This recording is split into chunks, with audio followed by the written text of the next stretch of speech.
I've been feeling like a shark in a shrimp tank. Big fish, small pond in the shrimp tank. When it's sink or swim, only option is to win. In the murky water, not a thought of giving in. I've been feeling like a shark in a shrimp tank. Big fish, small pond in the shrimp tank. When it's sink or swim, only option is to win. In the murky water, not a thought of giving in. Welcome to the shrimp tank. Want to put it all together. This is big things. Doing big things. Chasing big dreams. Yeah, it's all real. This life's all that it seems. All the chicks scream. All the dudes yell. This is just what I do, and I do it well. With the flow fresher than the new shoe smell. Going through hell, but homie, keep going. You know the saying, you can reap what you sow in. So I don't chase girls. I just chase dreams. Play the same game, but we ain't in the same league. Running a campaign, early 2016. Like from the die, put me in charge. I'm a general from the front, I'ma lead the charge. Like a federal, fell on my lap never. Going hard as ever.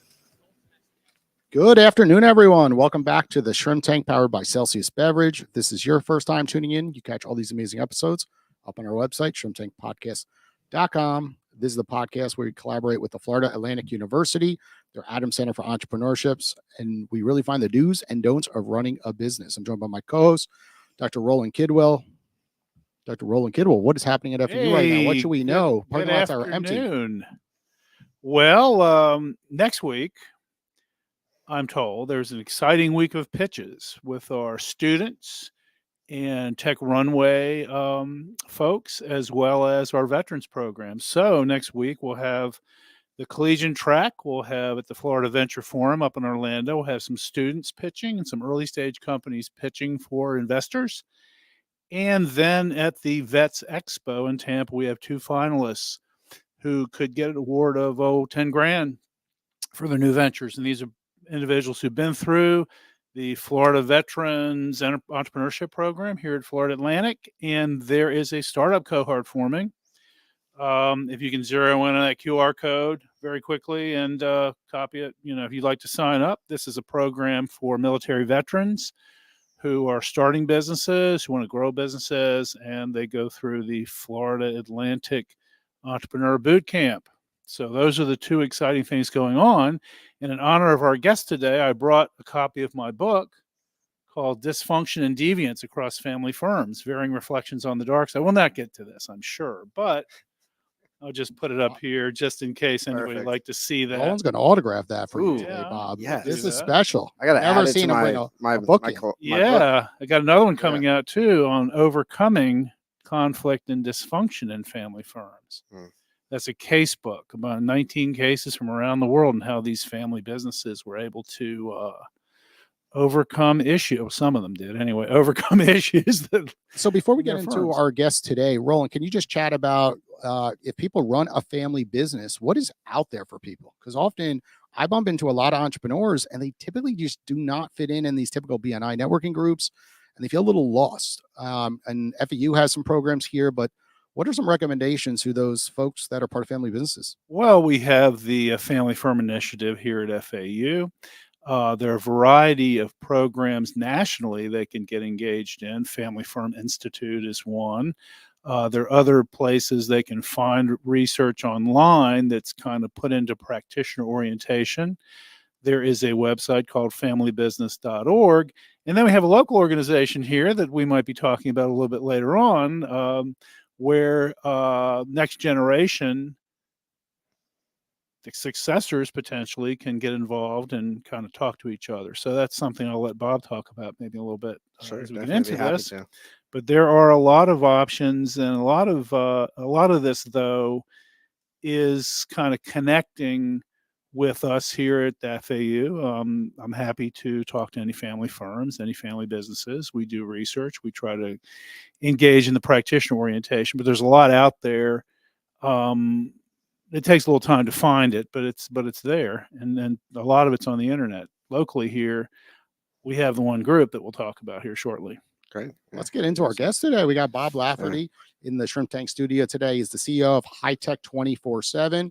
And I'm close with Bob. We're in a networking group together. So we are going to jump into family business today and talk a lot about running, his business and just these groups that we were just mentioning. So Bob, welcome to the Shrimp Tank today.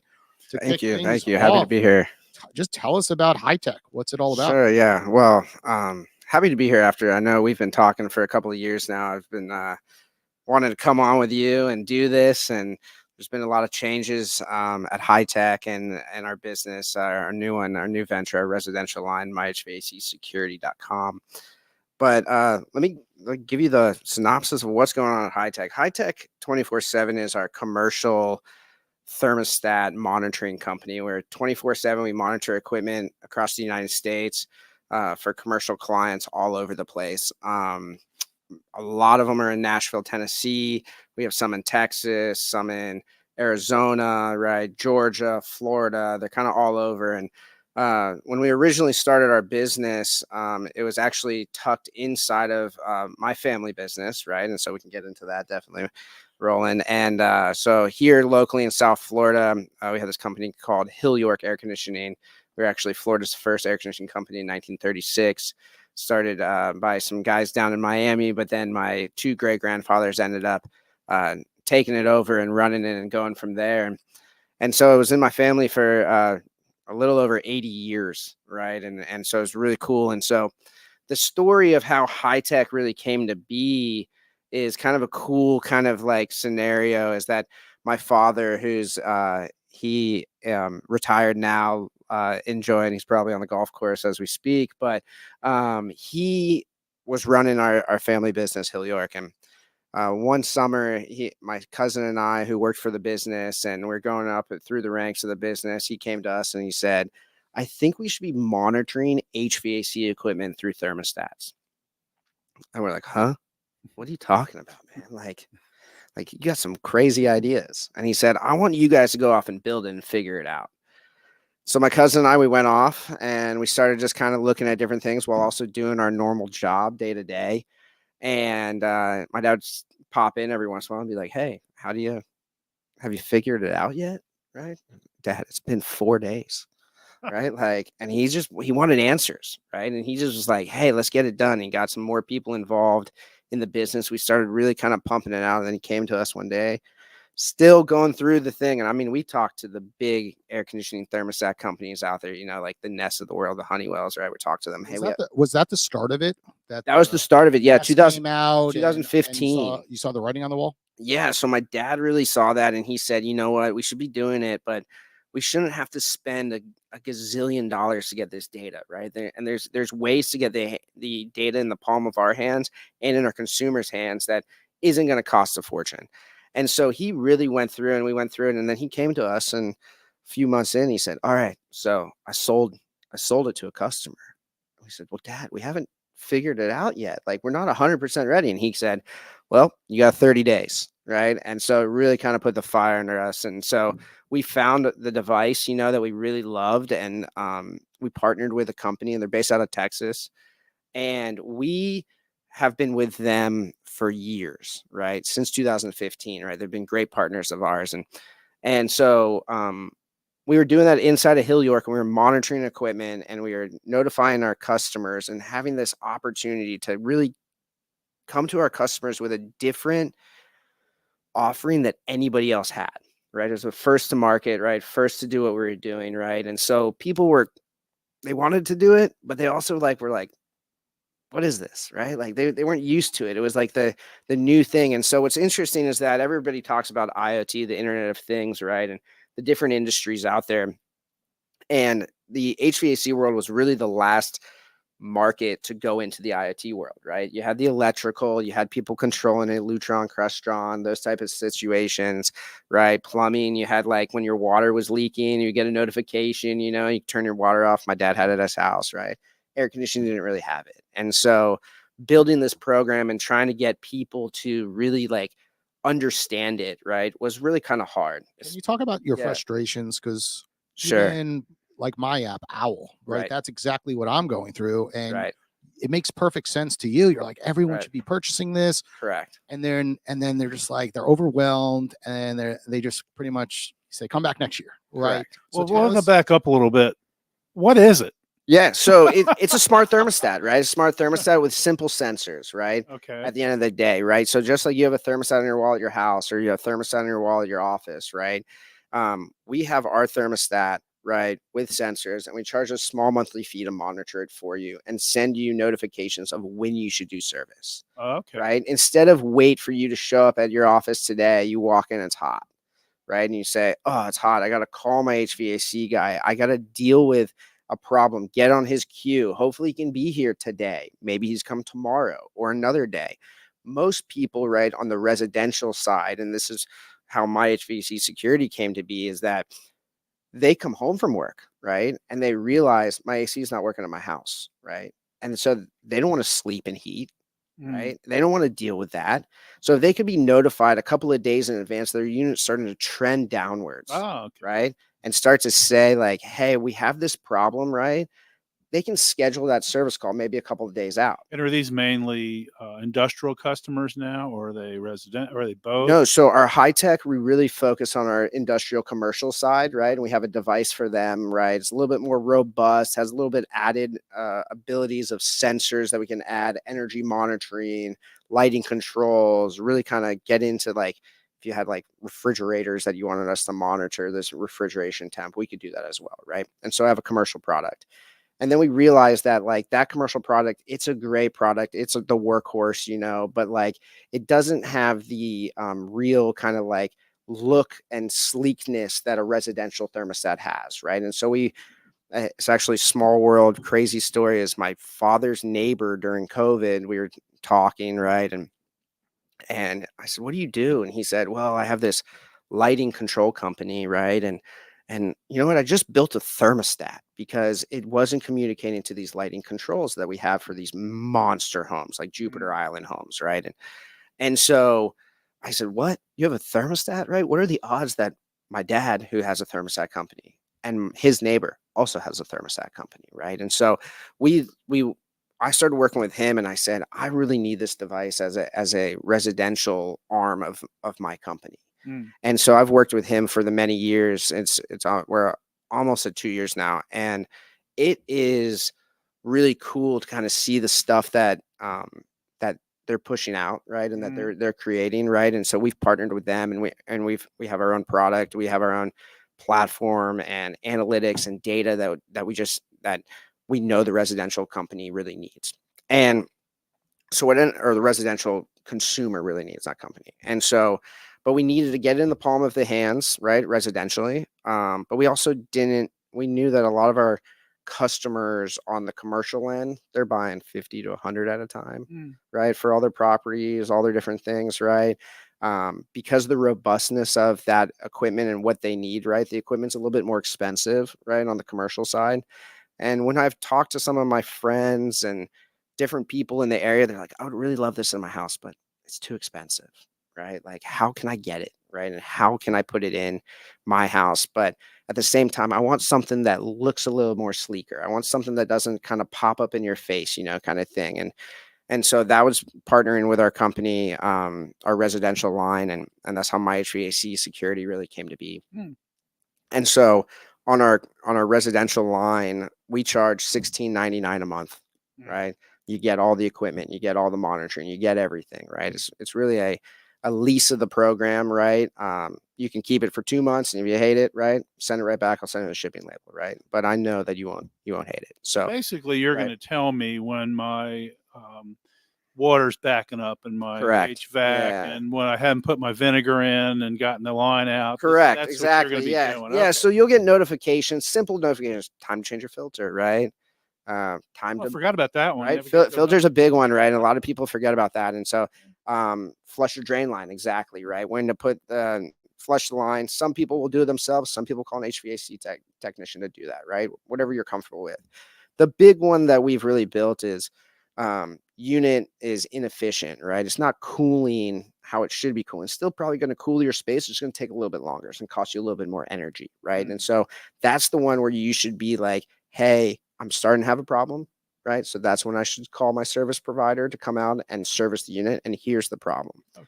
The problem that our industry really had is that you get this really informed data, and the data is understand people in the HVAC world, the mechanical contractors, right? They understand that data, right? They get it. They're like, all right, I know what to do with this. I know what to do with that. You put it in the general, like everyday user's hands. They're like, I have no clue what that means. Does that mean I need a technician? Does it not mean I need a technician? Well, it's like an iPhone. What do right? I do? We don't Right. really care how it all works underneath the Correct. phone. We Yeah. don't care it's Right. what type of chip. We just want to know that they could take pictures. Correct. We could send text messages. We don't care how Right. complex it is under the hood. So I completely understand where Right. you're coming And from. and what's crazy about it though is that like HVAC is such a crucial part of everybody's life, especially in the United States, right? Whether it be cooling or heating, right? And so, and the different seasons and the different things. I know in Europe and all that, they may just have heaters, right, in certain parts of the world, you know, and so the thing is that like,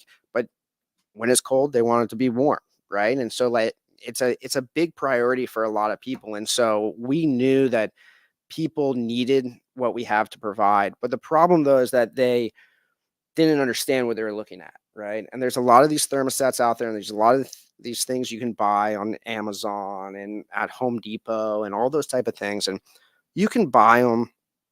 But the thing is that the alerts that you're going to get from them, you're not going to understand. You're not sure if you need that service call. And so what we did is we took our information, being in the HVAC world. I'm fourth generation, you know, and so being through it, we know what you need to know, right? And we had to change it into the kind of that layman's terms, right? And so every single one of the alerts that comes from us comes with a recommendation. It's 3-4 sentences long. If you don't want to read that recommendation, there's a little box to the left. It's a video. I'm the guy on the screen, right? Like, and it'll tell you exactly what you need to do in the video, right? So going back to Jason's point, Yeah. how did you sell this? How did you? Sure.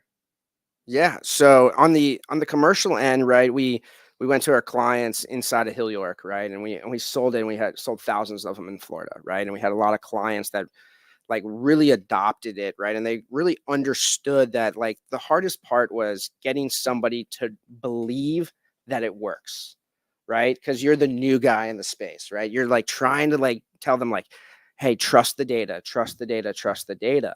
And people want to trust data, but people don't want to trust data until they have a problem, right? Is what we've realized. And so we put it into people's places, right? And we call them and say, hey, your unit is starting to fail. It's time to do service. And they're like, nah, I'm not going to do it, right? And then 3 days later, Friday afternoon at 4 o'clock, they'd call us and say, my unit's down. I need a guy. I say, well, I told you that on Tuesday, right? Now I can send a guy, but working in the family business that had service technicians, right? Send a guy at 4 o'clock on a Friday, price tag is a double, triple, quadruple, right? Sometimes, right? Hoping that the guy has that part on his truck and doesn't have to order anything, right? And so people started to trust the data, right? And started to understand that when you say, I need to send a truck to fix your unit, right? The data is where I'm getting that information from, right? Not just me trying to create a service call for our business. And so when Hill York was going through its transition of selling to a major publicly traded company, right? We took this entity that was inside of Hill York and created HYTECH 24/7, right? Everybody asks us, how do you come up with the name HYTECH, right? Everybody thinks it's Hill York Tech. Okay, it's kind of cool, right? That's not necessarily how it came to be, right? We went and we threw out different names stuck on the wall, right? But what we really loved is HYTECH was available. 247.com, right? That was available. That's a great name, right? Nobody else had it, right? And HYTECH, we're really like the hybrid technology, right? And so like it was not that super expensive thing, but you can still put very informed decisions in the palm of people's hands, right? And so our vision was really called leading the new tech, right? The new technology, but leading the new technician as well, right? So the technicians to be able to see the data. So you have, well, I notice you have licensees now. How do you grow this business? Do you go to air conditioning companies in various towns and put this, Correct. have them yeah. sell it? They're the tech, you connect with them. Correct. Yeah. So HYTECH 24/7 is a B2B business, right? So knowing that we did it inside of Hill York and created great opportunity and great partnerships with our end users at the end of the day, right? We were able to use Hill York as kind of our example, right? Or case study, you'd say, right? And started to go after these HVAC companies, right, across the United States. And fortunately, my father and my grandfather they're kind of part of peer groups across the United States, and they don't compete against each other, and but they are in the same kind of space, right, in different parts of the country. So we took it to them and we said, here's the idea, this is what you guys should be doing. Let's license it to you. Let's partner with you. And a few of them said, let's do it, right? And so I have licensees, right, with some of those guys, and they are phenomenal partners of mine, right? And they've been with me since 2018, right, when this whole deal went down, and I couldn't be happier, right? We thought in the beginning we were going to sell. This is the best thing since sliced bread, right? And we thought this was going to explode, right? Because we could see it in the South Florida market exploding, right? And so we needed it to explode across the United States because, of course, who doesn't want their company to get bigger, right? And so we started going through this process, 2018, really end of 18, beginning of 19, with our customers. And the thing is that we would license it to an air conditioning company, and then they would bring it on, right? And they'd really give us a liaison at their company that we talked to. And then they would tell their sales guys, we would train the sales guys, send them videos, or we'd come and sometimes even go to their office and train them in person and say, here's how you promote it. Here's how you sell it. Here's how you go about it, right? And so their sales team they would go out freely and try and sell this product. They couldn't sell the other thing, right? And the other thing was a preventive maintenance agreement, right? And so one of the things is that in a commercial setting and in residential setting, every air conditioning company is going to try and sell you a preventive maintenance agreement. The thing about a preventive maintenance agreement is they're going to come out once a year, twice a year, 3 times a year, 4 times a year, whatever you want as a consumer, right? And they're going to change your filter. They're going to flush your drain line. And they're going to check your pressures and gauges, visibly look at the unit and make sure it's okay, right? If they come on Monday, their job's done, right? They leave, it's working. Tuesday, that unit fails, you pay for that service call, right? But then you have to have the headache of arguing with your HVAC company. Well, you were just here yesterday. And it's like, well, the thing that broke wasn't, and it was all working when I left, right? And then you have to pay that extra service call. And so we're trying to convert people to get away from that preventative maintenance agreement, which is like the no that you say to an air conditioning owner of a company, right? Because most of these are not publicly traded companies. These are big, and even sometimes small air conditioning companies. Like there's got to be 5,000 registered. It's a revenue stream for them. It's a revenue stream. It's a recurring revenue stream for them, right? They can come out there, but they're also getting the service. But the problem though is that they get there's a big competition in the area, right? And so there's 5,000 air conditioning companies in Broward County alone. 5,000, right? That could be one guy, right, in his truck, right? And that's the registered ones, right? Like there's going to be guys out there that are just going to do the work, right? And they're not going to be registered or licensed and all that kind of stuff. And you can't really battle them. The problem with us is, and Hill York had at 1.3, maybe 400 technicians, right? It's a very large company. And our price point wasn't the cheapest, right? And so you had to be able to provide excellent service, right, at all times, right? And if you're not the cheapest, right, there's going to be somebody else. We'd go to customers and they'd say, we really love what you got. We love your team. You have the greatest team. You can get us equipment fast, right? But I have this other guy who's half the price hourly. And you just can't really win against that, right? Until that guy breaks it, and then they want somebody to come in and fix it, right? And then we'd come in and fix it every once in a while, right? And so the thing is that trying to make it make sense for a consumer to do it, right, is we had to say, get rid of your preventative maintenance agreement, right? And only do service when needed, not when the calendar dictated it. And when we say the calendar dictated it in the HVAC world, coming from the HVAC contractor world, is these preventive maintenance agreements, right? They're going to come out. I'm going to tell you, they're going to come out in November, right? And April, right? Those are their 6-month kind of things, right? Because they want that unit to fail May, June, July, and August when it's hot and when you'll pay the big dollars, right? That's the thing, right? So they'll schedule it when it on the calendar, when it's good for them, when they need to send a guy out, need to do a thing, right? But at the end of the day, they want that service call. They want that unit replacement. They want all that pull through work, right? And so that was kind of one of the things that we said, don't do this maintenance agreement with us. Now, are these licensees, you're getting a piece of this and they're getting No. a piece of, no. No, so I don't get a piece of the pull through work or any of that kind of stuff, right? And which is we call pull through work, I mean, the from service the unit, calls or the from the unit, the monthly charge. correct. So like what we do is we license our program and our platform, right, to air conditioning companies, and then they resell it to their end users. I do all the monitoring on the back end, our team does, right? And we do all the monitoring. We notify the HVAC company, say, Mrs. Smith's house has this problem. Okay. You should talk to Mrs. Smith. And then they call Mrs. Smith and say, hey, you have this problem. We should come out and service it. And they go and service it. So you basically invented this product. Correct. Yeah. The model, you invented the model, right? Of where we do all the monitoring for you, give you the informed decision or the informed data, right? To where therefore you still have to go out and do a little bit of selling, right? To get your service work, right? On the commercial side. So we did that for inside Hill York for 4 years, right? Then we licensed it to these air conditioning companies, and it takes time to get enough customers up, right? But then it started to turn into like, we're producing millions of dollars worth of pull through work for some of these HVAC companies, right? Once they get to scale and get a lot of these units up on the wall, where we kind of fell into a little bit of an issue, and this is kind of how my HVAC security came to be, is COVID hit, right? And so our platform and our model was license it to air conditioning companies, and they're going to sell it to their commercial clients.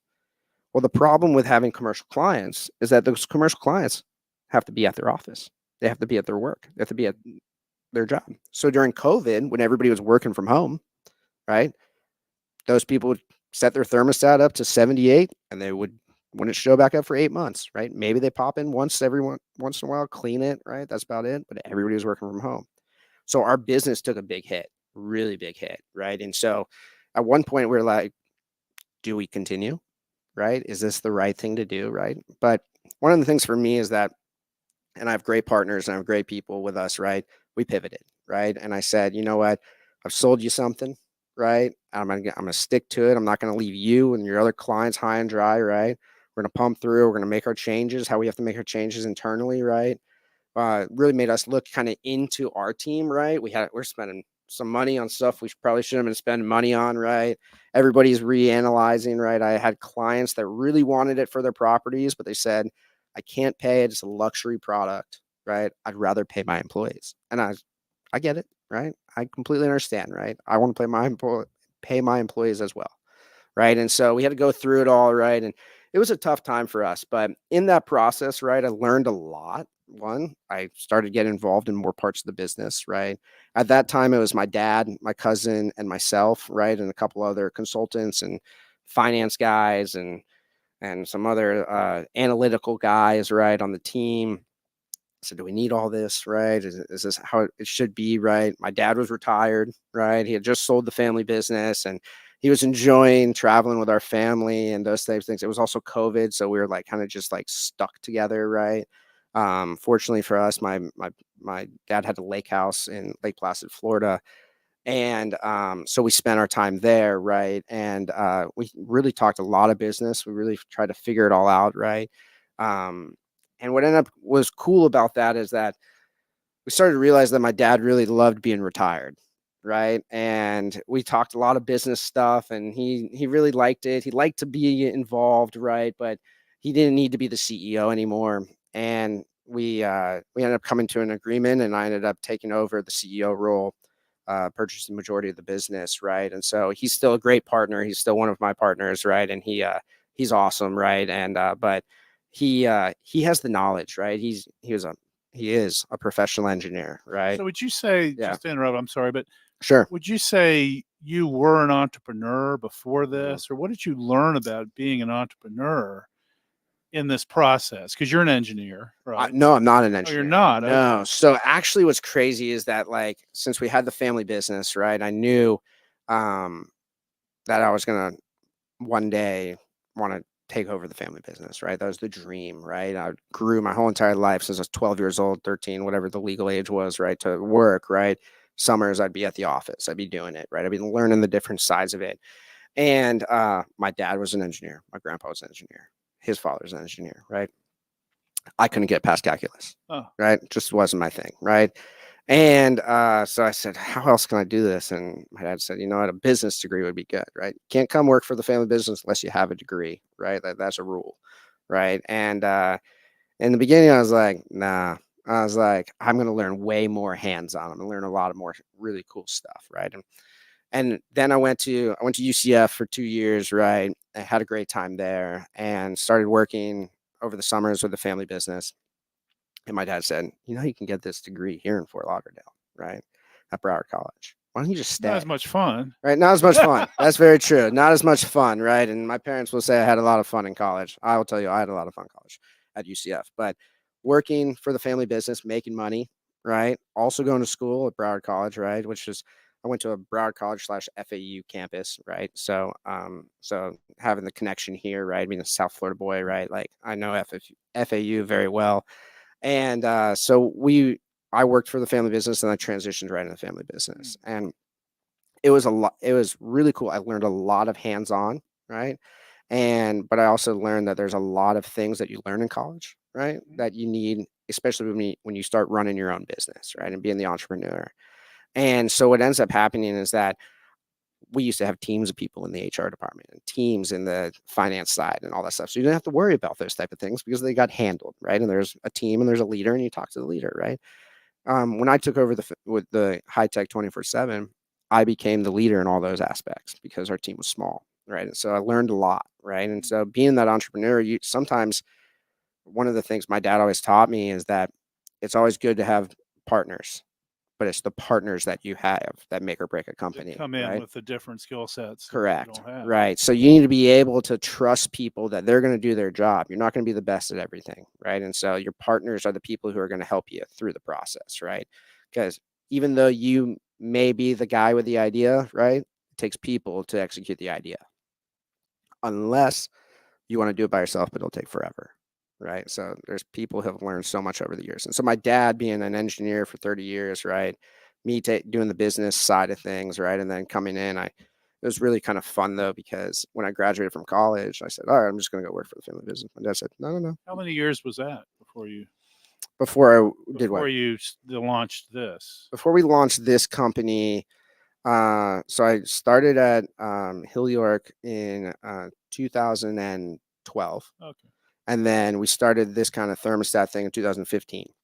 And then you went off. And then we went off and separated 2018. Okay. Yeah. That happens a lot in family firms where you do have a situation where they talk about survival rates of family business. Correct. And it's the 30, then it's 10, and then it's Right. less. You know, right. It's Exactly. and I think a lot of what's not recognized is a lot of new businesses are formed. Right. Exactly like this. Exactly. Out of a family business that is no longer a family business, but Correct. now you have birthed another one. Correct. Exactly. What's crazy though is that like Hill York was in the family for 80 something plus years, right? And I had planned on taking over that business, right? But when the biggest fish in the industry, right, and in the industry, right, comes to you and says, "We really like what you're doing. We want you," right? It's almost impossible to say no to, right? Especially when they come dangling this really awesome thing in front of you, right? And so my father, CEO at the time, right, we had just started HYTECH, right, and he came to me and he said, "Hey, you know what?" He said, we need to have a meeting. Like it had been a few months since we started HYTECH. I just left the family business to start HYTECH, right? Family business that's still in. He said, so there's this opportunity for us to sell the business. And at first I was like, no, right? Like, this is my baby, right? I've been here for so long, right? And he said, well, I don't think you're going to understand how much this is going to bless our family and the people around us. When he said that, right, I said, you know what? If it's the right thing to do, right? I trust you, right? Go for it, right? It's the right thing to do, right? I will tell you there, I had some fingers crossed, right? Because I've always wanted to be that guy, you know, but I also knew that if it went through, right, it would be the best thing for us and our family. And it was, and it is, right? And so like what's great about that is one, I get a lot more time with my family, right? There's a lot of great opportunities that I get to spend with them. But that before when we were working, right? Now we can play, we can enjoy, right? And that kind of stuff. But then also I have my dad and I have more of his time, right? So time with your dad is crucial, right? And so like, but he's so knowledgeable in our industry, right? And he's been doing it. He's got those names and he's got those people in his Rolodex, that we can call. And so doing that with him, right? And that when sometimes people won't take meetings with me, right? Because I'm 34 years old, right? It's an age thing. In this industry, right? They're like, nah, right? I'm like, well, why not? They're like, well, I don't really understand technology, right? But my son does, who's going to take over the business in 20 years, he's 17, right? And I have to convince him that, well, when he's ready, right? You want to give it to him where you're doing everything, where you're faxing it still, right? Like, no, you want to be in that tech world. And so when my dad comes in and he talks to those people, they're like, okay, I get it, right? But they will have that meeting because I have a guy who has more knowledge has been doing it longer than I've been alive, right? And so like people are like, okay, I understand it, right? And a lot of the times my dad will talk to the dad, right, and say, hey, this is what we're doing, or the owner or whatever it is. And then they'll come to me and they say, they'll ask some questions. My dad will be like, all right, talk to him, right? Because he knows how to do it all. He knows what he's doing, your right? dad is still acting as a consultant. Very, very much so. Yeah. So his title at the company is chairman of the board, right? So, but yeah, he's very much so, and he's meeting people, and he tends to be in that kind of circle of people that either have sold businesses. He hangs out with he plays a lot of golf, right? Those guys tend to have owned companies or still do own companies. And so we're getting meetings through like the people that he's meeting every once in a while that he goes fishing with or plays golf or whatever else it is, right? And so he's enjoying it, and he's spending a lot of time with my mom and loves that and all that kind of stuff. And so we're a big family, right? And we love to spend time with each other. We play a lot of golf, right? So let's dive into just different subjects overall. Sure, let's go. Pressure of being in a family business and being successful. Yeah. Right. Obviously, COVID hit. Yep. Right. And I remember you coming to meetings, and I'm in a similar position right now with Owl. And it's like you have all this pressure, right? People look up to you. You're the president of our networking group, for example. Correct. For everyone listening, and you want to make people around you proud, right? And COVID hit, Sure. and you're like, shit, like this was all going great. Right. Right. Exactly. And I remember like all of us were stressed during COVID days, and we're like, we all have to pivot. So just talk to our audience about the pressures of success that you have and how you overcome some of that pressure. Yeah. So when COVID really hit, and that's a perfect question, right? And so the thing is that when COVID hit, right, we were trajectorying like this, right? We were just growing, and we're like, this is going to be the best thing ever, right? Like maybe I'll retire before my dad retires, right? Like that kind of thing, right? Hit that age, but he retired at 58, right? Try and beat that number, right? And so the thing is that like we're just crushing it, right? Everything was good. COVID hit, plateau, right? And how do we save, right? How do we make this last, right? And so went to everybody, right? And we said, hey, everybody's got to take 40 to 50% salary cuts, right? And you ready? That's the first time you've done that, right? Like first time you had and to like go in, right? It's one thing when you're part of a company with 400 employees and there's someone that is in charge of layoffs, but now you're running lean. Like you have to walk in knowing that, someone, potentially has a spouse and kids, right? And they're running through tough times and make those decisions, right? Right, exactly. And so that was tough. Took a giant salary cut, and in order for the business to survive, right? And then I think I remember you even sold your car. Oh my gosh, man. Yeah, I sold my car. I went through some stuff, like fortunately, PPP, right? The government, like that really got us through, right? There was some times to where like I was like, this is gonna fail, right? Like not that the program's gonna fail. It's just we're running low on funds, right? I think I got down to at one point, and this is I'm about to share it with everyone, but then we got down to like $9 in the bank account at one point, right? $9, right? Which is nuts. I had a bunch of receivables, right? But $9 and I had payroll rolling up, right? And so that really makes you freak out, right? Like freak out, right? Because I was very handcuffed, right, to my licensees and their sales guys, right? And so it really kind of opened my eyes and said, okay, well, I have this B2B business, right? I need these guys to pay, right? And I need them to pay now so I can make payroll, right? Ended up cutting myself a check, right?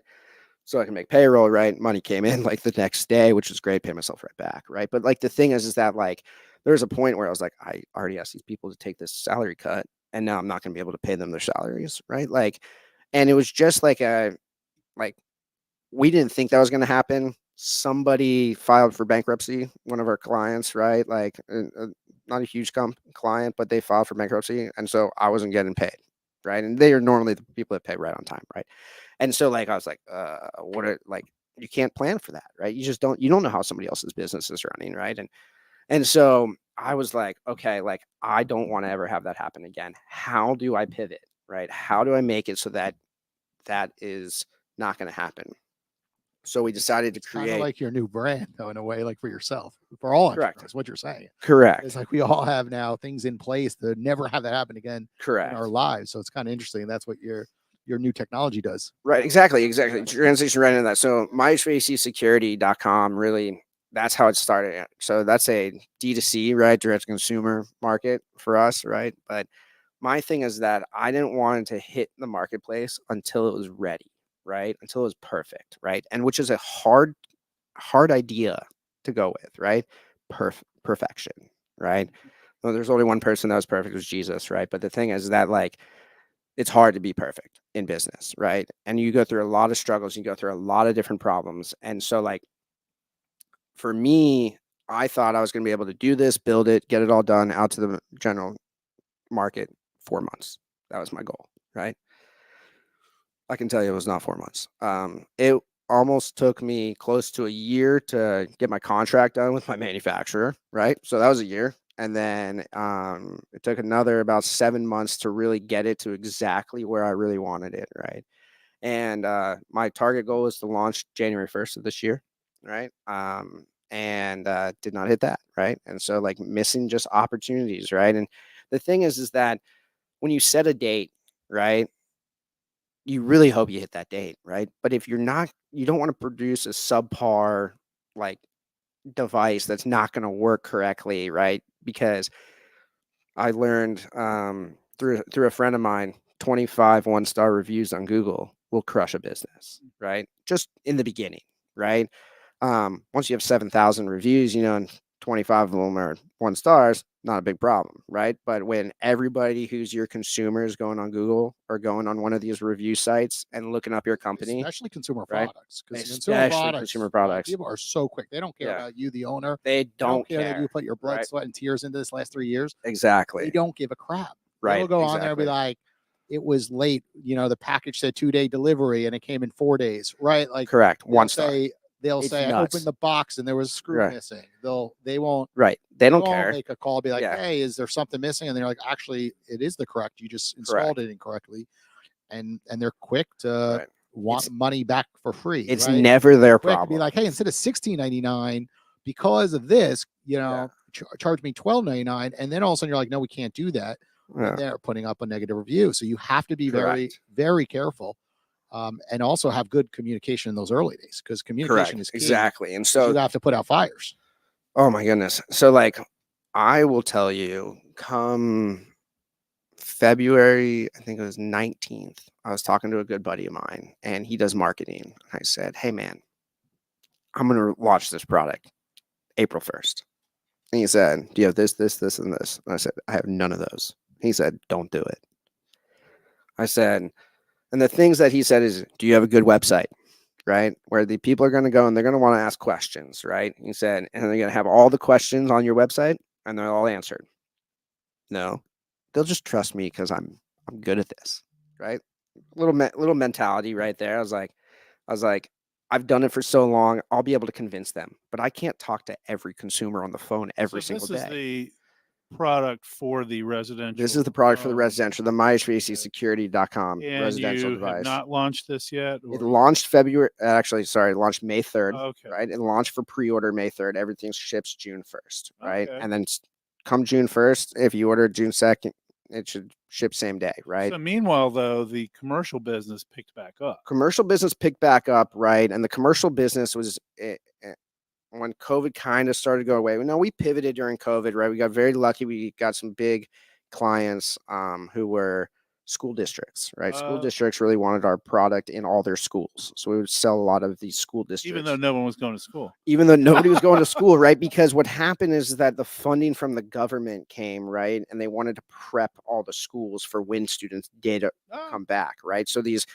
school districts really bought a lot, and they really helped us kind of get through it all. And then also there's this new thing, it's called needlepoint bipolar ionization, right? Which is, there's this device that you put in your air conditioning unit to produce millions of negatively and positively charged ions, right? And would kill COVID, right? That's what it said it would do, right? And it did. And there's tests that show that it would do that. The thing is that these little devices, the school districts would get the ability from the government, from federal government, to put them in, right? And so they want to put them in. But the problem, though, is that the sensor that would tell you how many were in your space, right, was very, very expensive, right? And fortunately, for like $1,200 for a sensor, and you'd have to have one in every room to get the reading, right? And then you have to tie it into a controls program, and it costs you a fortune. We realized that we could take that sensor and connect it to our thermostat and get all the data live, right? And so, but instead of putting one in every room and selling you that kind of thing, we created little portable boxes that you could put in the room, read live data, right? And so we started talking to these school districts. They really liked it, and they're like, well, can we just put a thermostat in every room, right? And so they started putting it in every room. And so they got in every room, but they didn't put any of the sensors in, right? Because eventually everybody went back to school, and I mean, COVID's still a thing, and I know that it's a very tough subject for a lot of people, right? But the thing is that it's like the flu, right? It's going to be around for forever, right? And you just got to be smart. And so, like, people weren't going to put millions of dollars in sensors into their schools, right? But the thermostats were something that, if you could save energy, right, and you could control a space, right, then that's something that they needed. So we have a lot of schools in Georgia, actually, that have those in there. We have some down here as well. But so that kind of helped us in our business, right? And so we went a little bit direct to consumer, right, but only on a large scale with HYTECH. And so the business started to grow, right? And then that kind of gave a little bit of freedom for us to focus on this direct consumer thing, right? And so when my HVAC security really came to be, right, I said I want people to understand what we do, right? We're a security company for your air conditioning unit, right? We're going to tell you and alert you when there's a problem. Just like at your house, right? You get a notification when somebody breaks in your house, right? Or something's going wrong in your house, right? You get a notification, right? So my HVAC security, the name, that's how it all came to be, right? HYTECH 24/7, right? If I went to you tomorrow, or Joe Schmo, hey, what does HYTECH 24/7 do, right? They'd have to go Google it, right? They have to go figure it out, right? It was a really niche market, right? And so I wanted something that could really go to the general consumer. And so we created this business, and we launched May 3rd, shipping June 1st, next week, everything starts shipping, right? But going back to the reviews, right? Reviews, I didn't really think what is crucial, right, in a consumer market, because I had always been selling direct B2B. And if I had one business talk to the next business and they said, I'm making $1 million, I made $1 million last year, right, with you guys, right? That helped, right? That number normally makes people want to do something, right? But everybody else is like, I don't know, right? And so we went around, we talked to a lot of people, right? We gave a lot of equipment away, right? And we said, hey, let us know what's good, let us know what's bad, right? Tell us what it is, right? How can I make it better, right? And so talking to my friend, and my friend saying, don't launch, right? Send it out to people, let people review it, let people understand it, right? Have them talk to you privately, right? Don't have them put it right on Google review, right? Like, because that'll kill a small business, right?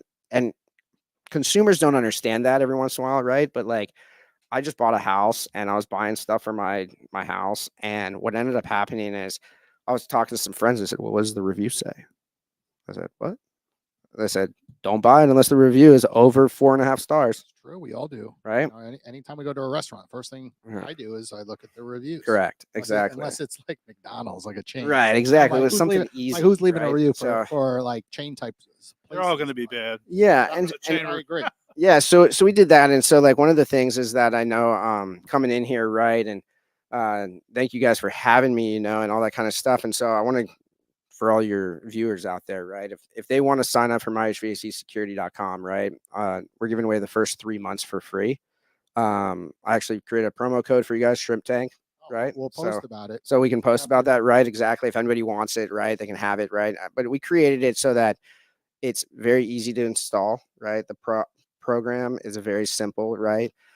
Connect it to the internet, right? Very simple thing, just like you connect any device. You scan a QR code, right? You go through it and it tells you grab the internet that's already in your space, enter the password, it connects it, right? And so going through that process, right, and going through the easiness of it getting connected, and the second that you get it connected, right, you'll get a notification from us that it's connected correctly. And then you'll start to get those emails and those notifications when it's time to do service, right?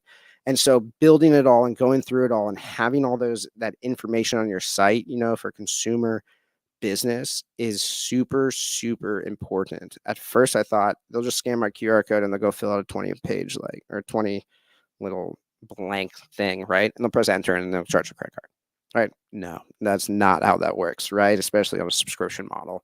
And so people want to know that they're going to get it all and they're going to get the best warranty on the market. And so that was our biggest thing, right? I needed warranty to be bigger and better than any thermostat on the market. Every thermostat on the market right now, if you go to Nest or Honeywell or whatever it is, you buy it from anywhere, right? They'll give you a 1-year warranty, limited warranty, right? With our device, right, as long as you're paying the monthly fee, right, it's covered under warranty, right? Software wise, right, if you hit it with a hammer, which people have done, right, and called and said, "Oh, can I get a new one? It's broken." I said, "How did this break?"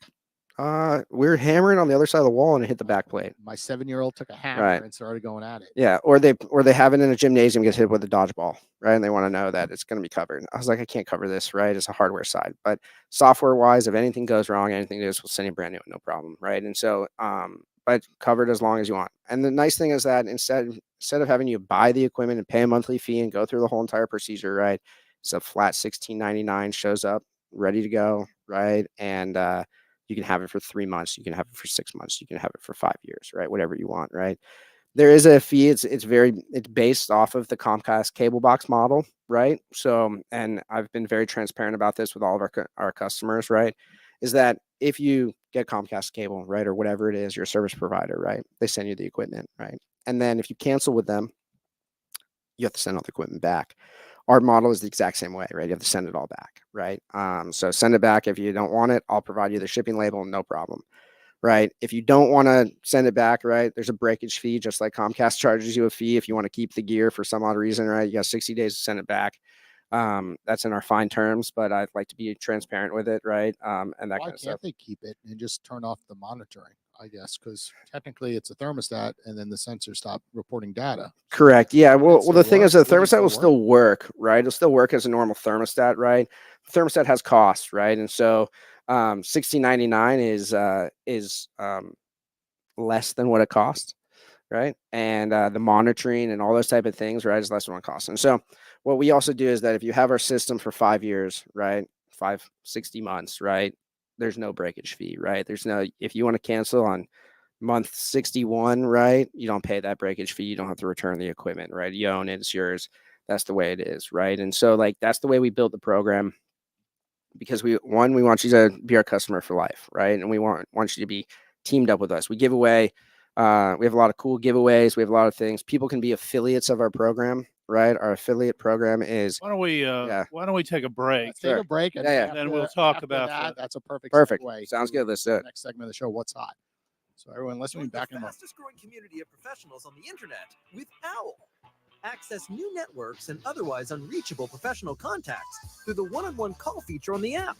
Scroll through the list of available professionals and join them for a quick call to build rich connections, expand invaluable relationships, and to broaden your professional landscape without needing lofty referrals.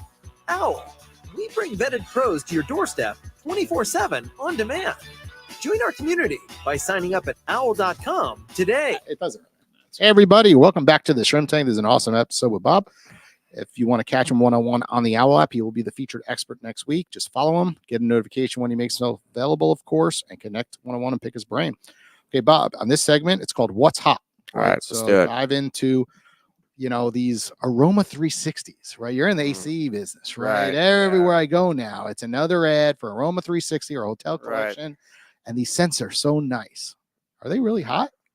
Yeah. So the Aroma 360s, yeah, I get the ads too, right? Like they're nuts. But it's really whatever you want to smell like, right? That's your thing, Is it right? good for us? Right. Right? I mean, I don't really What do you know, know right? about I it? haven't really looked into it, right? The Aroma 360 is um and to you, Aroma 360, I just want to let you know that I haven't tested it. I have no thing, right? But like if it does smell like the one hotel in Miami, cool, thanks. It's hot. Yeah, it's good, right? I like to smell like the beach or sometimes a coffee shop, like that's just the But they're thing, very like smart. They're that's going down the same model that you were talking right, about, right? They're like, okay, you could have this unit that's $500 for free, right, just buy the scent, right? correct, And it's very, exactly, very profitable over years. So exactly, let's get back to kind of the model that you're speaking about, because sure, a lot of your competitors don't do that, right? right, You go in and buy the ring, it's $200. correct, You go to Home Depot, you go to Costco, you go right to Amazon and get it the next day, right, and self installation. I put one on, correct, yeah, right? And you're going down a different route. Actually, the first company I started was ADT Security, mm-hmm. and they were all about monitoring service. That's where Correct, all the money was. And then they would, correct, you could buy one through the corporate lane, or then they had the subcontractors where authorized dealers, right, would install the correct, ADT systems. And everything that you're speaking to just reminds me of ADT, which we're in our backyard, which is funny, right, Boca Raton, and such a profitable business. So what is hot about recurring revenue sure. versus like the upfront, Okay, get your so money and yeah, and be so let done? me give you a little bit of information. HVAC market, and this is how I um, learned about it. Right, is that there's a lot of different air conditioning thermostats on the market, Nest, all those things, and there's a lot of different licensed providers in the area. Right, there's a statistic that I ran by with a friend of mine who's in the air conditioning world is that the majority of your thermostats, right, your smart thermostats are bought off Amazon or Home Depot or whatever it is. Taking those thermostats, they're all being installed by themselves, right, at home after work or on the weekends, right? If you skip one or two of those instruction steps, right, you can fry a unit, right? And then all of a sudden you got to call an HVAC company to come out and service the unit, right? And so the problem though is that what people don't do is they think that they know what to do, right? They think what it is.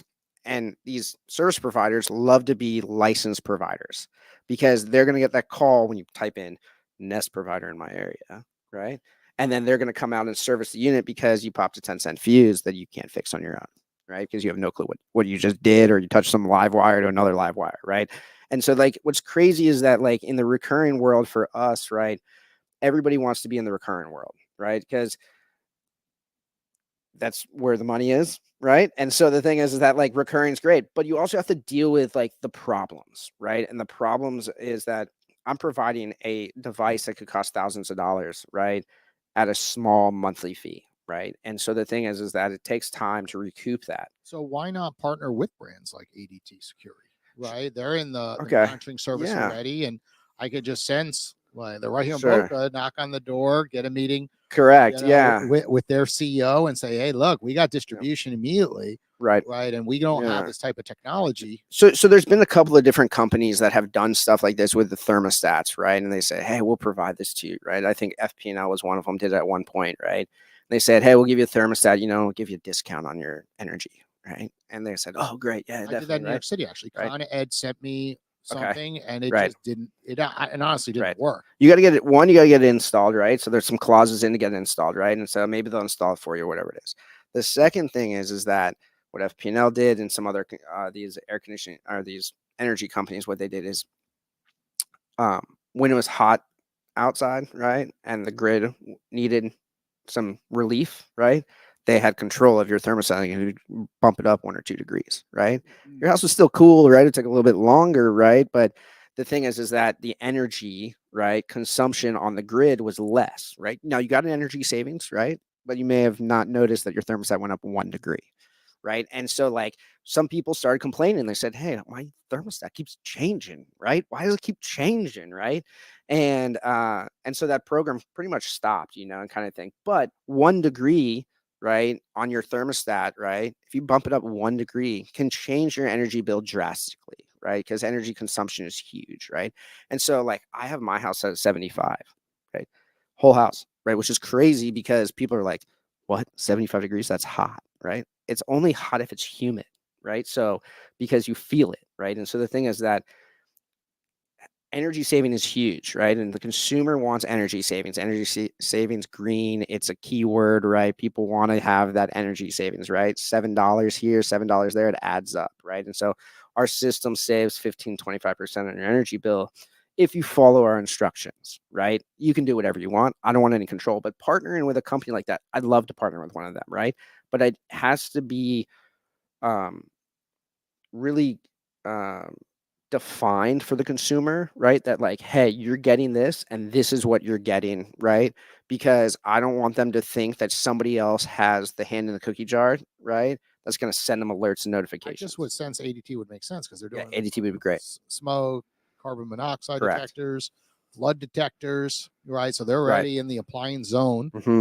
And you know, it's an upsell. Yeah, That was my yeah, first job out right. of college, and it was like, hey, for 15 more bucks, you know, smoking carbon monoxide, this is a no-brainer. And people Yeah. be like, sure, instead of 35 Right. bucks, once you get them to sign the dot, 35 versus 50, and yours Right. only like it's only $16.99 Correct. additional, right? And Correct. and they do the contracts like yours, these Right. agreements, so that way it Yeah. doesn't cost I the individual a think lot up front. for me currently in our current state of our business, right, is that we've just launched, right? And so there's a little bit of that. Can I do it on my own? Right. I just put all this time, sweat, and equity into it, right? But there's also that's hiring the expert, getting the contact list, getting the customer list, right? The mailers, all those types of things, right? Adding ons, right? I'm not against it at all, right? Can your competitors jump into the space, or do you guys have a certain patent that protects you guys? So we're patent pending on one of our algorithms, right, that produces, and what it's called, I haven't even touched on it, right, is it's called our healthy card, right? And our healthy card is, it takes all the data points throughout the year and it tells you how your unit performed throughout the year, right? It's a score 1 to 100, right? It takes about 1.2 million data points to put that score together. And it'll tell you if your score is above a 60, right? You should fix it next time it fails, right? If it's below a 60, you should replace it, right? So it's that replace versus fix kind of thing, right? There's a lot of different algorithms that go into that whole entire thing, right? Patent pending, right? We have our fingers crossed, but the patent office has not been giving out patents to algorithms recently, so we know what that's going to happen. But the thing is that can our competitors jump into the space? They probably could, right? And they could probably do it quickly and all that kind of stuff, right? But like the problem though is that they sell so many thermostats right now and they make so much money, right, that they would rather sell more thermostats. And that's what I believe, right? That's what I believe, but they could easily get into it, right? And there's some devices out there and there's some people out there that will say that they can do these things, right? And they absolutely can, right? Like we created it, took us years, but we have knowledge, right? And so if one of these big fish came out and said, hey, I really like what you're doing, right? And we want to do it in our business. We want to do our stuff, right? And all that kind of stuff, right? They'd probably be the person that purchases me, right? In the process, right? Which is, I think every entrepreneur's goal is to build the company big and sell it big, right? Eventually one day. I don't have any kids. I don't have anybody in line yet, right? But if the business is doing well and it's growing and I have kids in line and they want to be involved, right? Like I would probably most likely pass it down to them, you know, and that's kind of the way that I want to do it, right? But the thing is that if somebody comes and offers me a big number and it's the right thing for my family, you know, just like my dad did, right? I'm probably going to go down that path. What would you do in terms, or what are you doing in terms of marketing to the consumers? What's hot in that area? Oh yeah, marketing is wild, right? So like I've talked to a lot of different marketing companies, right? And trying to say, hey, how do I do this, right? Should I market it? Should I do ads on Instagram? Should I do ads on Facebook, ads on Google? The answer is yes, right? You need to do all of that, right? Because you're going to get in front of people that I don't know, right? I only have so many friends, right? That will sign up and support me, right? But like the thing is that I need to be the guy in the middle of Wyoming, right, who I've never met in his vacation home, right, or whatever it is, right, monitoring his house, right, for him. So, and I can notify him when he's not there at all times, right, something's going wrong with the air conditioning unit, right. I can't get in front of that guy, right. I'll probably never meet that guy, right, but I want him to be able to see the product and understand the product and be able to do it. So marketing is huge, right. We have a bunch of different little crazy kind of things. We have an affiliates program, right? Our affiliates program, you can go on our website, say become an affiliate, right? Sign up, fill out the form, right? We'll go through it. We'll email you and say, hey, be an affiliate, right? You want to promote our product, promote it. We'll give you a discount code, you get discounts on the equipment, right? For the consumers who sign up underneath you, we'll give you commission, right? I have absolutely no problem doing that, right? It's ironclad agreement, right? And so we can do that type of marketing. It's just our affiliate program, right? We have another program that's coming out in about a month here, right? It's a just kind of simple way to get ad and marketing space, right? It's going to come out. I'll share it with you guys in a month, right? But I can't share it with you now. It's kind of just a creative way to get in the face of a consumer, right? That you typically wouldn't, and it's a market that's untapped. And so I'm just going to be the first one to do it, and I will share it, and I'll post it, and I'll tag you guys, of course. But it's just one of those things that I just realized, I've run it by a bunch of marketing people. Like, how the heck are we not in that space, right? And so. But they're like, we'll let you demo it first, right? If it works, right, then we'll give you a little bit of royalty. So we're working on that, right? And so, but coming up with those ideas, right, are fun. Well, the first one right? that comes to mind is the one on 95.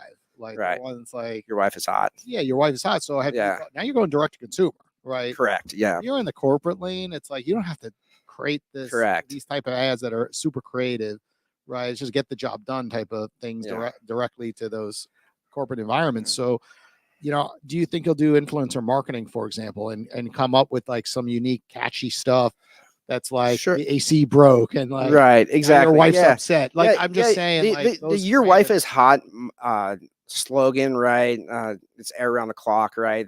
It's a great slogan, right? I'm not trying to plug them at company all, that I but use, which is kind of funny. but no, they're a great company, right? It's a great marketing thing, because every single time I tell somebody, oh, I'm an air conditioning self-filler, they go, oh, are you your wife is hot guy, right? And I was like, no, but Who is? That's a problem. right, exactly, right. I know the people, right? They're great people. It's a great company. It's a great residential company, right? And they do commercial as well, but and they're good people and all that kind of stuff, right? So, but no, that's not us, You right? should make a play against them.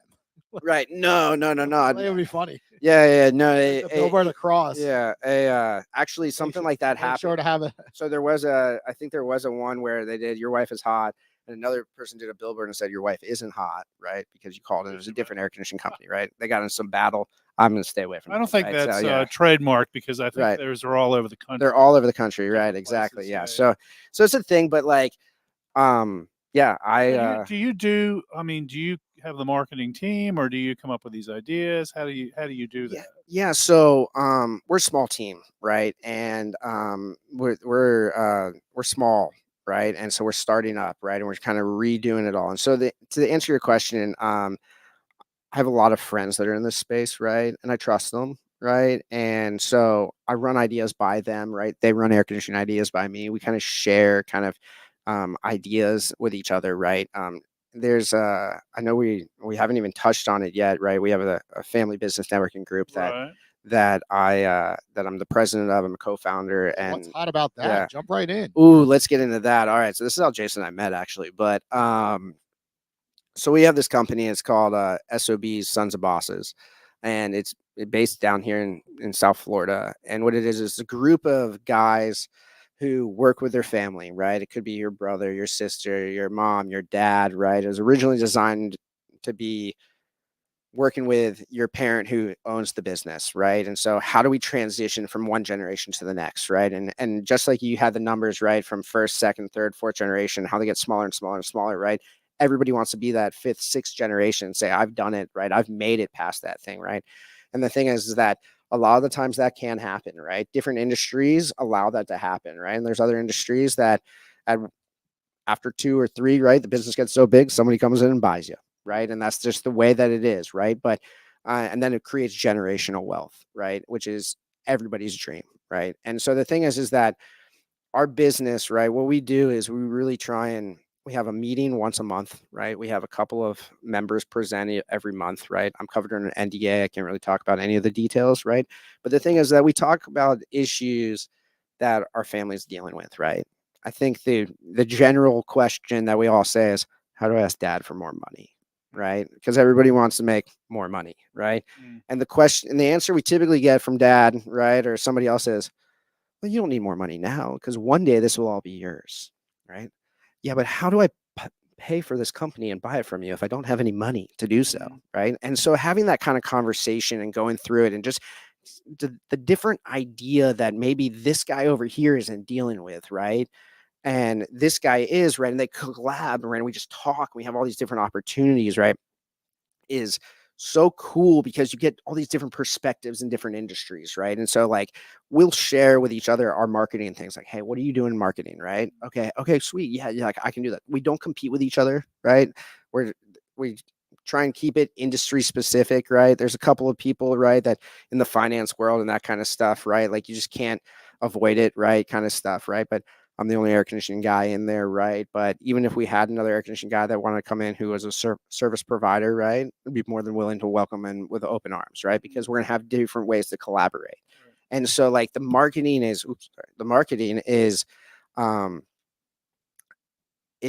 different across different types of people, right? And so like we had the meeting last month and I was actually the presenter, right? And we were going through it all and I can share this information. And I said, how can my system be better for you as the consumer, right? And kind of took that feedback in from these guys that I trust, right? And they're just good, smart guys in the local area, right? And say, hey, what would be better for you, right? And they gave me some feedback and those things, and I've built those into our next rollout or our next different types of things, right? And they said, hey, first question I got from the one guy is, well, how many 5-star reviews do you have, right? And I was like, I don't know, right? None, right? Because we just pre-launched, right? So they're like, okay, well, I'm not going to buy it until you have 100. And I was like, okay, interesting, right? There's a threshold to know, right? So you got to really get that guy on. And he's my friend, right? I was like, I would just give you one, right? If you ask for it, right? I just want you to trust it and write me a 5-star review, please. Right? Exactly. But the thing is that it's one of those things where you have to talk marketing with other people because you're never going to know the perfect way to do it, right?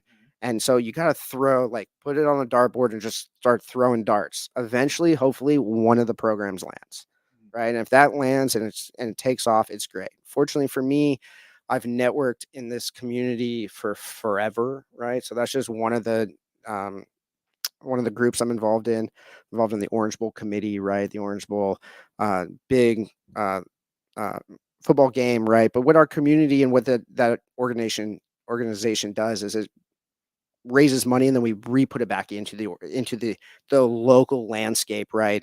And it's a charity organization, right? A lot of people don't know that, right? But the thing is that you meet some really cool people in that organization, right? CEOs. So using the nonprofits and the community service is another good way, a hot way of networking. Correct. Yeah. It's great. You know, it's a community of great leaders in the area, right? And they've gone through it, right? And I'm the youngest guy in the committee actually, but it's from me all the way up to like my grandfather was he was president in '84, right? And he was on the committee all the way up until he passed away, right? And so like you don't really age out, right? Kind of thing, right? So it's really cool. So you got some really cool knowledge and people to deal with, right? And I've partnered with a couple of those people and talked to them, right? And they're just smart people. So so I've gone through some of my networks and that kind of stuff, right? But yeah, marketing is a tough one, right? Because you don't know what's going to work and what's not going to work. Sure. Well, Jason, you think we should move on to our next segment here? Yes, let's take a quick commercial break here from our sponsors, and we get back to Roland's favorite part of the show called Plead the Fifth. Step into our state-of-the-art innovation lab and create your digital future. Oz uses cutting-edge technology and 22 years of industry knowledge to enhance customer experience through digital innovation in a variety of expertise. Oz is a leading global consulting company whose services and solutions are trusted by startup, midsize, and even Fortune 500 companies. Get to know more about Oz's Salus, a mobile solution bringing us back to max capacity, and their latest solution, Rainmaker, saving insurance companies years of work. To learn more about Oz and their exciting technologies, visit followoz.com. That's FOLLOWOZ.com.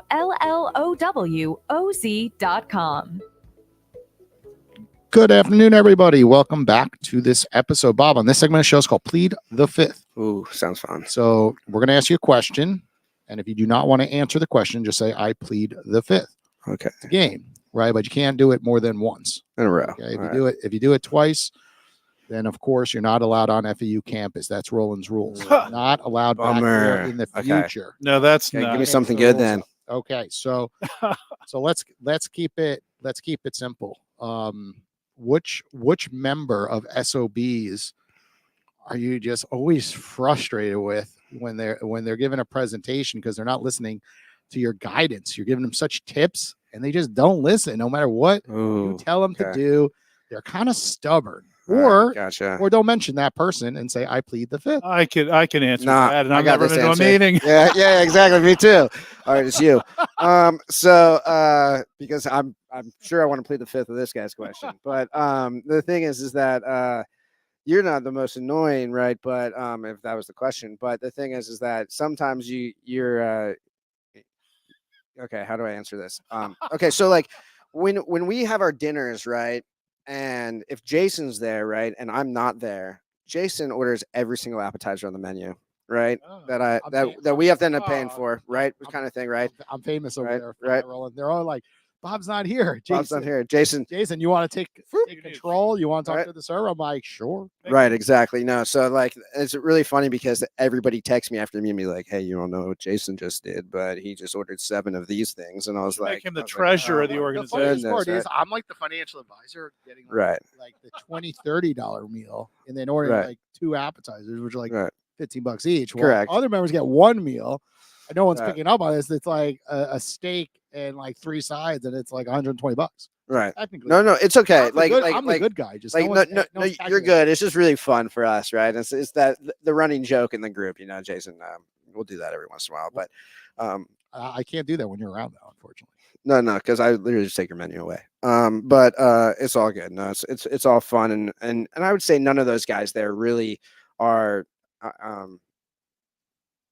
don't take the advice, right? Like everybody there is open, right, to understanding what they're not good at, right? And that's kind of you just putting your cards on the table. We had a guy come in and just showed us his financials, right? Like he's like, "Hey, teach me," right? I don't understand, right? And so allowing people, right, to give you different types of guidance, right? There's going to be some people that are hard-headed, right? And they're going to be like, okay, but they're also there asking questions, right? Because they know that they're not the best, right, at what they do, but they need some help from some other people who may have been through it before. So it's cool. So in the family business, Mhm. tell us about a time where you had to tell your father he was totally wrong about something, and what was his reaction to that? Or have you done that yet? I plead the fifth. We got him. We got Yeah. him. I thought that might. Yeah. Now there's a couple of things that come to mind, but he's probably listening right now, so we won't bring that up. Well, we got him. Yeah, I think Yeah. so. Yeah, I'm not gonna go. You don't even want to under ask the about belt and the go most twice. difficult customer. Ooh, most difficult You already customer. pled the fifth, so you don't have. Yeah. Okay, that's fine. And then you can come back to FAU even if you plead the fifth twice. No, All right, sounds good. No, I can tell you my most difficult customer. I had a customer that called me, right, and said, "Hey, my air conditioning is not working." Right, and I said, "You have our thermostats." I looked into the data. It works great. And he said, "Well, no, he goes, I turned it down. It's not cooling." I said, "I can see that you turned your thermostat down 4 minutes ago, right? 9 degrees, right? Went from like a 74 set point to 65. He goes, "It's not cooling." So I'm looking at your data, I'm looking at your supplier, and I can see that your unit's cooling correctly, right? It's fine. Like you're good. You don't need a service call. You don't need a guy. It's all working correctly. I don't believe you. I said, "Okay, in 2 hours, I'm going to call you back." Right. And if your thermostat goes down a couple of degrees in that period of time, it may not get down to 65. It's South Florida. It is 100 degrees outside. It's not going to get down to 65. Right. I said, if it's moving down in the right direction, right, then we'll just call it. Right. And you have to give me a testimonial. Right. I said, if it's not, I'll pay for your service call. Mm-hmm. He said, "Okay, deal." Right. I called him back 2 hours later. And I can see the data. I know what's happening. I go, "So you want to give me that testimonial in an email, or do you want him to do a video?" And he's like, can I do neither? And we never talk about this again. I go, every single time I send you an alert, you better do a service call. He said, okay, deal. Right. But that was my biggest issue I had to deal with. Right. But And this was a commercial. Commercial client. Yeah. Definitely. Yeah. Well, I wanted to thank you for all the work that air conditioning folks do Of course. here in South Florida, because that would be unbearable. Oh, And man. I'm reminded of a study they did in economics in Louisiana before they had air conditioning. There was a definite correlation between fertility and air conditioning. Wow. It kind of tended, birth rates kind of went up when the air conditioning. It's good. Yeah. You know, it's also crazy. It's also crazy down here when hurricanes come through, right? And hope everybody's safe. And we're about to get into hurricane season. But the thing is that when your power goes out, right? Most people in other parts of the country will be like, I need internet, right? Here, it's I need power and I need air conditioning, Yeah. right? Those are the things because it is hot. And so it's a great business to be in, but it's also tough because there's so many people that need it, right? And the price points out there are ridiculous, right? But you pay for what you get, you know. And I will throw it out there. There's some great companies out there, right? We've mentioned a lot of them here on this podcast, but they do great work, and so we want to stay cool. Call an air conditioning company. Well, Bob, thanks for joining us here on the Shrimp Tank today. Our audience listening, what is the best route if they want to get in touch with you one-on-one or directly? Sure, yeah.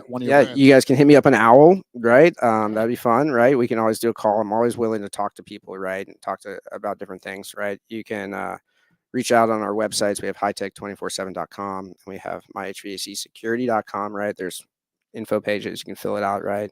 And go from there. It'd be great. Thanks again for joining us, Bob. Everyone listening, we'll be back next Wednesday right around 1 o'clock. Take care. All right. See you guys. Big fish, small pond in the shrimp tank. When it take a swim, only option is to win. In the murky water, not a thought of giving in. Welcome to the shrimp tank. Doing big things, chasing big